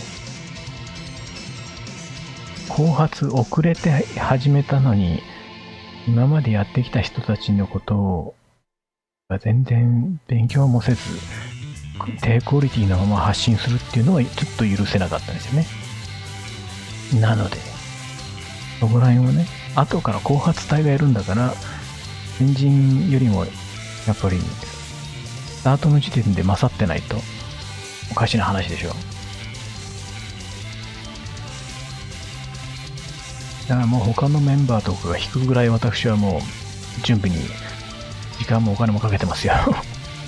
僕はやっぱりガルネリの、なんだろう、まあ、ガルネ自体の地位というかね、ガルネリのイメージを下げたくないっていうかね、ガルネリは何でもクオリティが高いですよには見せたかったっていうのがありますよね。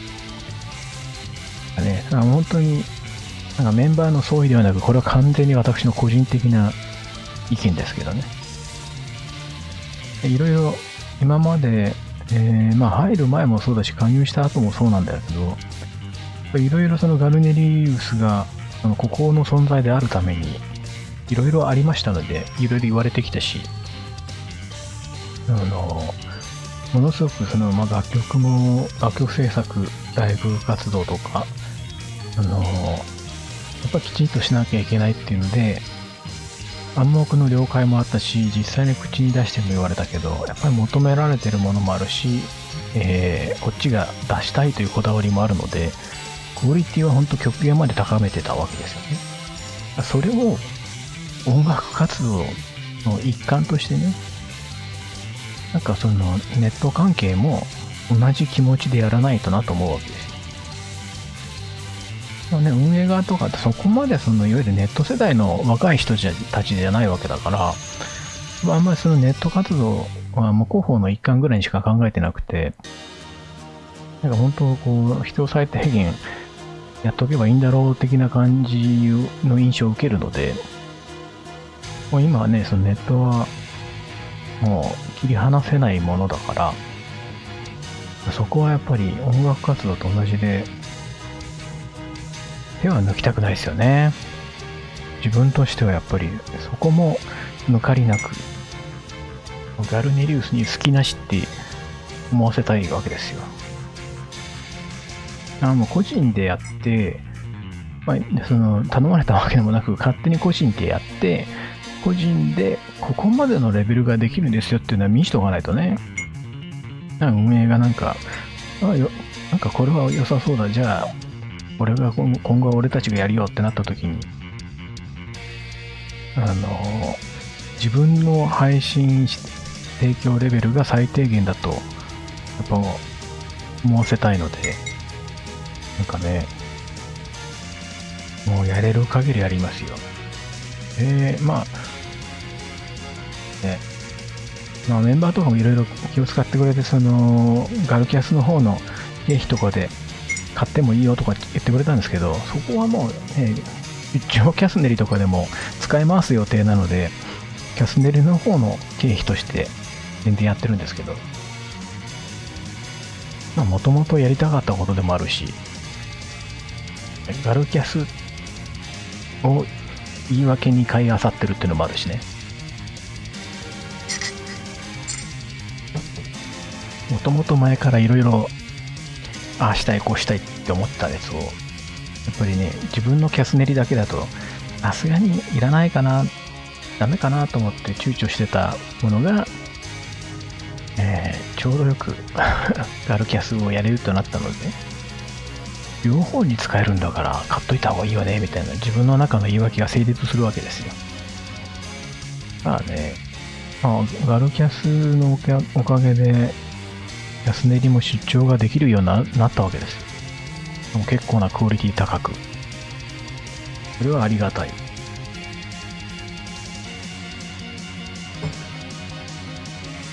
いやー、もうこんな時間なので、だらだら喋ってると早いな。そうか。そうそうそう。今日ね、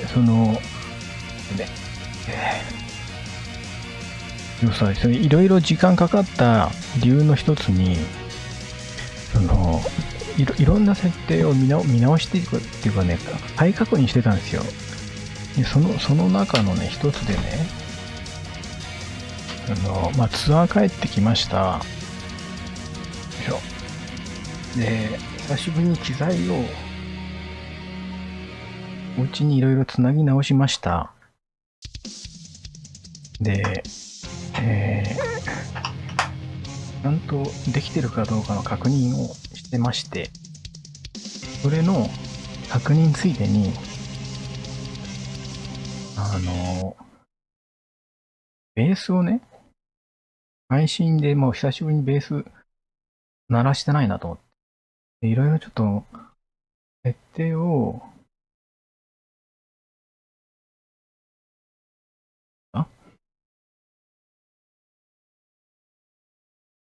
確認しないとと思って、そこの確認もしてたわけなんですよ。でそれもあって、時間ギリになったんですよね。で、私バカだから、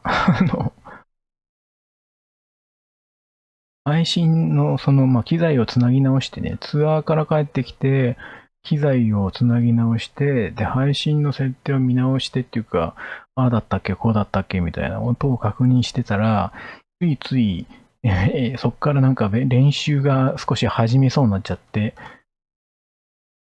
10分ぐらいで終わる予定だったのが30分ぐらいちょっとフレーズ弾いてたんですよね。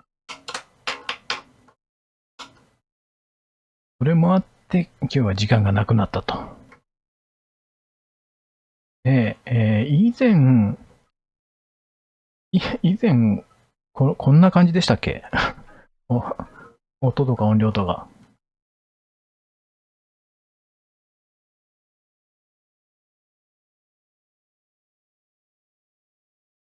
ベースカメラがね、ないです。なぜなら、ベースカメラは、ここにいるから。なので、ベースカメラがないんです。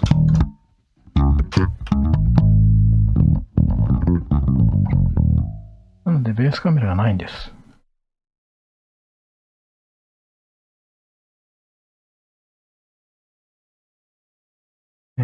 ベースカメラとして、もう一個のウェブカメラがあるので、その出張用っていうか、ガルキャス用とかに買ったやつ、それ出してくれいいんですけど、それを繋いでしまうとまたガルキャス用の設定が変わってしまうので、ちょっと躊躇してしまいまして。で今日はその配信の音を、ベースの音を確認したかっただけなんです。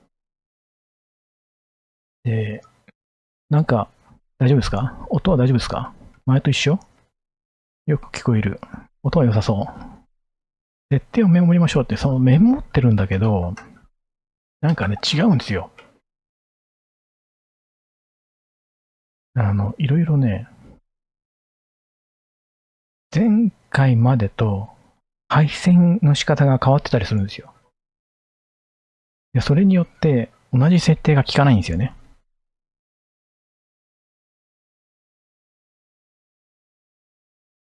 で、前よりも、こっちの方が、ノイズがなくなるだろうとか、こっちにした方がいいだろうっていうのでやって、前と同じ音量とか音質に近づけるっていうかね、よくはなってるんだけど、前こんなバランスだったっけなっていうのを確認してたんですよ。そしたら、気づいたら普通に練習しちゃっててっていう。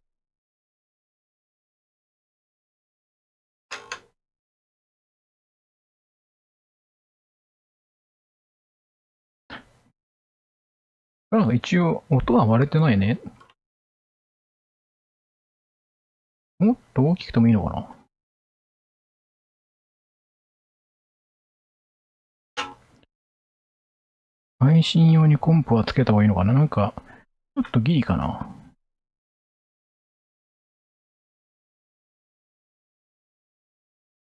なんか、ちょっと待ってね。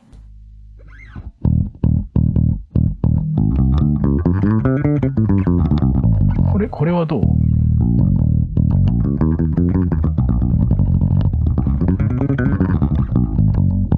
キリンゾウさん、こんばんはでございます。ア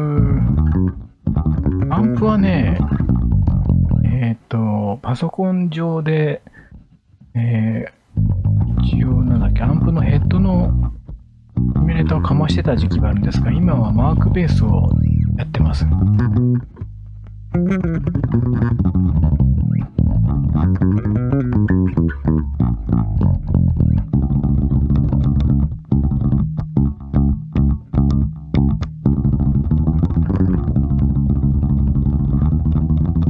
き方がいい。これでも大丈夫。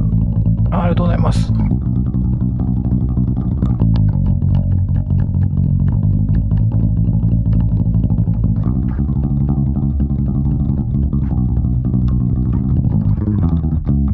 顔を映してほしい。顔を映すと石なのがバレちゃうからダメです。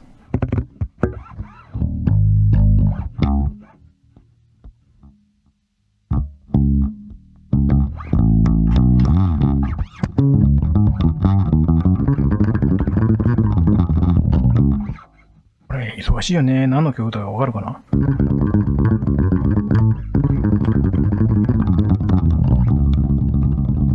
マリコさん、こんばんはでございます。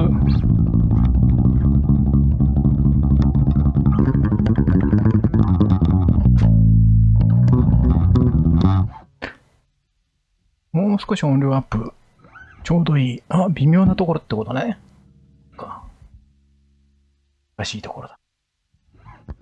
ほんのちょっと上げた。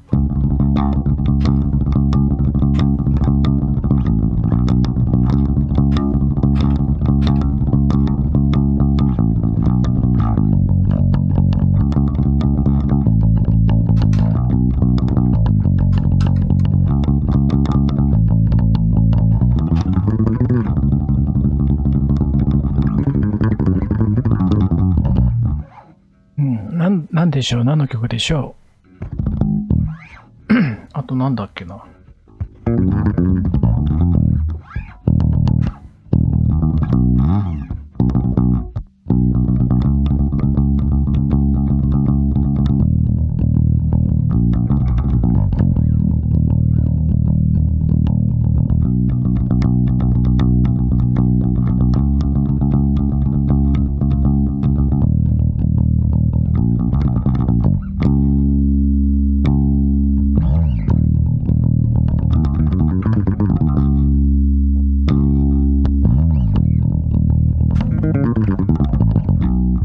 こんな感じでございますよ。なんか自分のモニターで聞いてるとめっちゃしょぼいんだけど、大丈夫か？それであれなんだ、スランプやってしまうと、多分マイクでガチャガチャ拾っちゃうんだよね。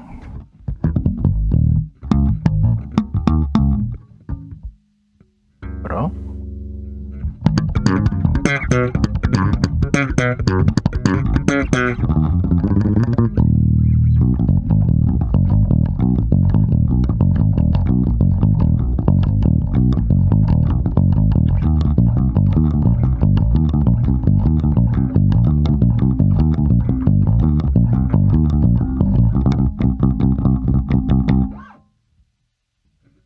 忙しい曲でしょ？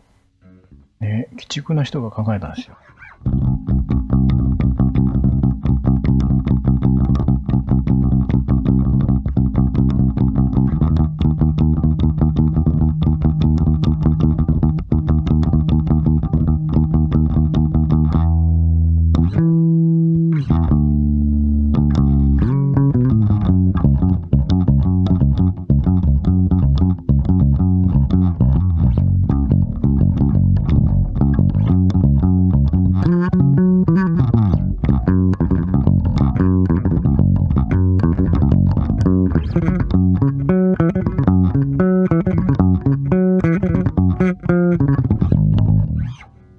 最後の音間違った。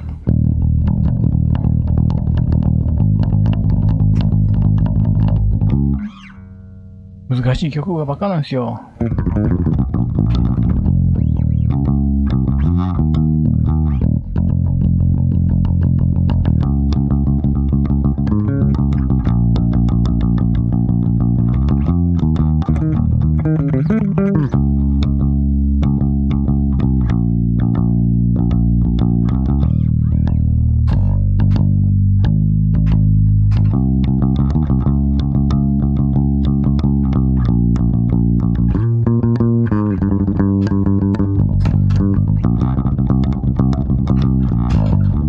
いやー、間違ってる。ん？これだ。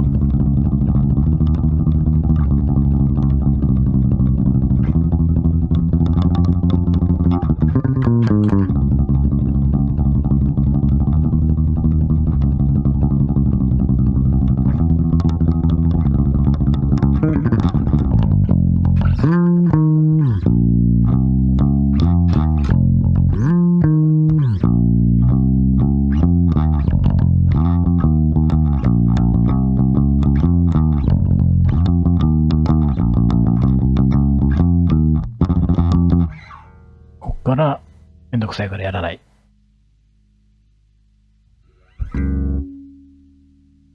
そうかな、この曲っていうのが、このアルバムの流れがとっても、そうなんですね。まあね、いろいろ。はい。もうこんな時間じゃないか。まあ、ベースの音がちゃんとできてるってことが分かったんでよかったでございます。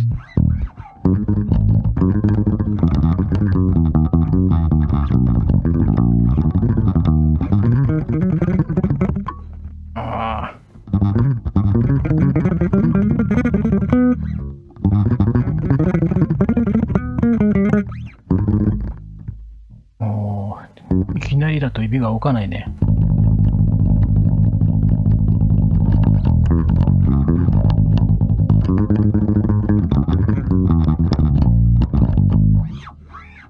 いやだからね、ベース触っちゃうとこうやって時間がかかるんですよ、私。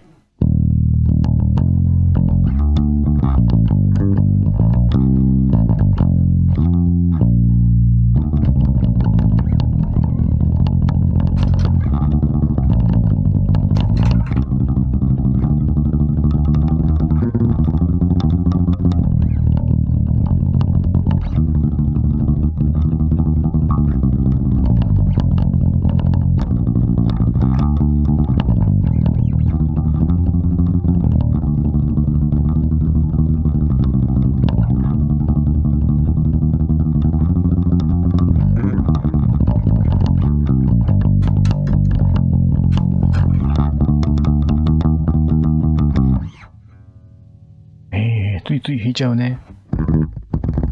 ベース音安らぎで眠気が、眠りなさいですよ。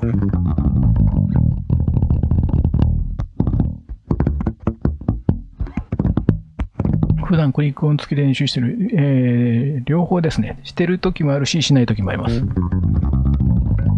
自分の、リズムに自信がない時とか、確認の時はクリックで弾いてますけど、ある程度自分の体に入ってしまえばクリックはなしで、ノリ重視で弾いていることが多いです。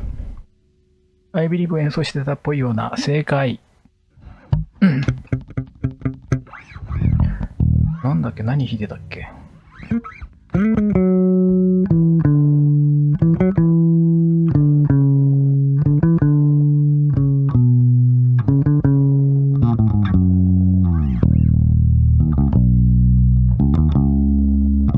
リードがないとね。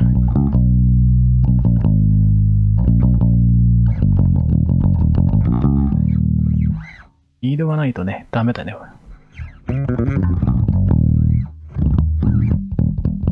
あと何があったっけな。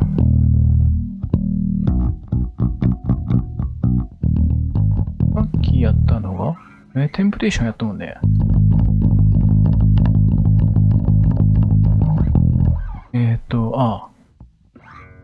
前回のガルキャスでも話題になった、ポイントオブノータリン、表に効くか裏に効くか問題。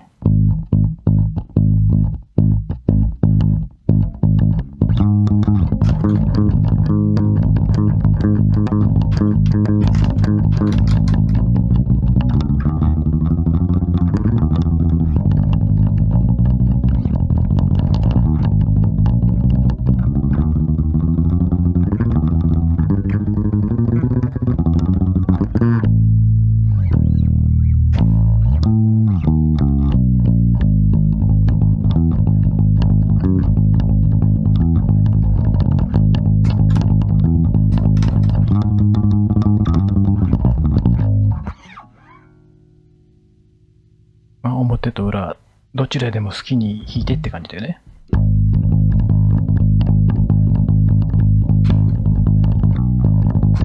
裏拍始まりだと思ってた私、心が折れました。大丈夫。私は今でも裏拍で撮ってますんで。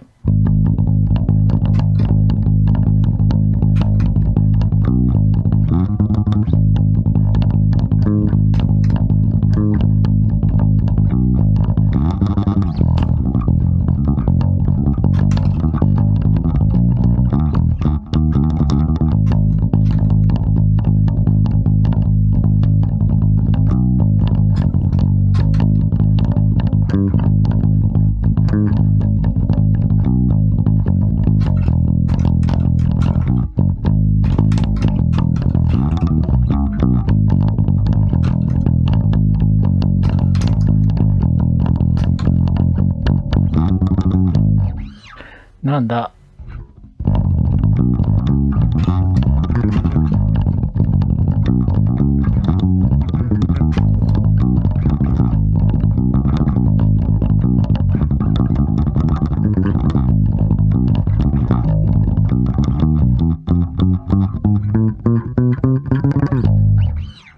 さあ、結構な瀬戸りの分やったよ。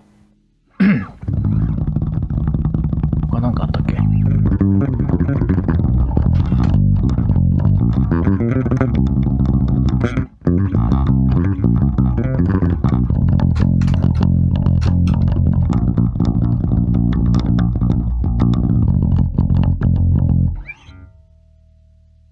忙しい曲ばっかだね、なんかね。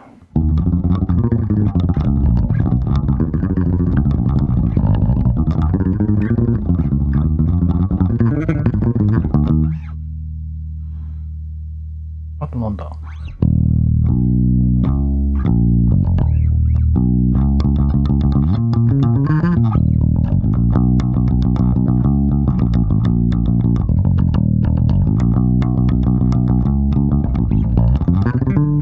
あ、日付変わった。いかんいかん。終了。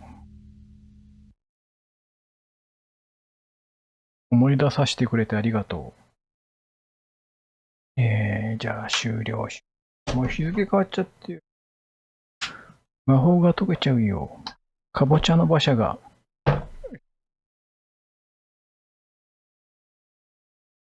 なんでシンデレラのガラスの靴は魔法がすいません、ありがとうございます。魔法が解けたのになくならないんだい？他は魔法が解けたのに、なんでガラスの靴だけは残ってるんだい？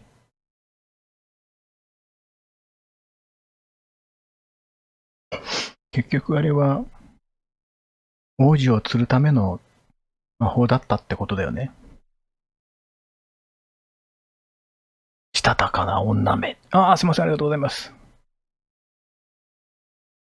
最初から王子に近づくための、すいません、ありがとうございます。財産目当てじゃねえかよ、みたいなね。ありがとうございます。すみません。もう大丈夫です。終わりですので。ご飯はもうすぐ炊けるはずです。あと8分ほどで。本当に。ガラスの靴、どんだけ耐久性のあるガラスなんだっていうね。あとあれ、一応足が合うかどうかをみんな調べてたわけでしょ？もうね、シンデレラの前に履いた人が割ってたらどうすんだって話です。すみません、ありがとうございます。いや。一応、ちょっと待って。ちょっと一旦戻ります。失礼。こちらの問題。こちらの問題だったので。はい、大丈夫です。一応ベースのセッティング自体は問題なかったと。本当にこっちの本当に微妙な違いだったんですけど、配線の仕方とかね、設定の仕方が微妙なもんだったんですけど、問題なかったということで、じゃあ今後はこのつなぎ方でやります。はい。いや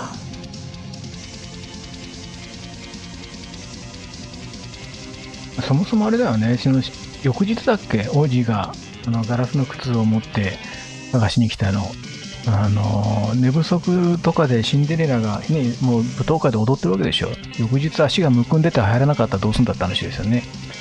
なんか、私ですって、いや、お前、足が見ちゃった。お前合わねえじゃねえか、みたいな。いや、むくんでるんです、みたいな。寝起きなんで、とか。靴ずれして腫れてるだけです、とか。それがね、もう一国のね、王国なわけですから、人口の半分は女性なわけですよね。シンデレラの前に足がぴったり合う人が現れたらどうするんですかね。なんか、ね、もう、すっごいお年寄りのおばあちゃんとか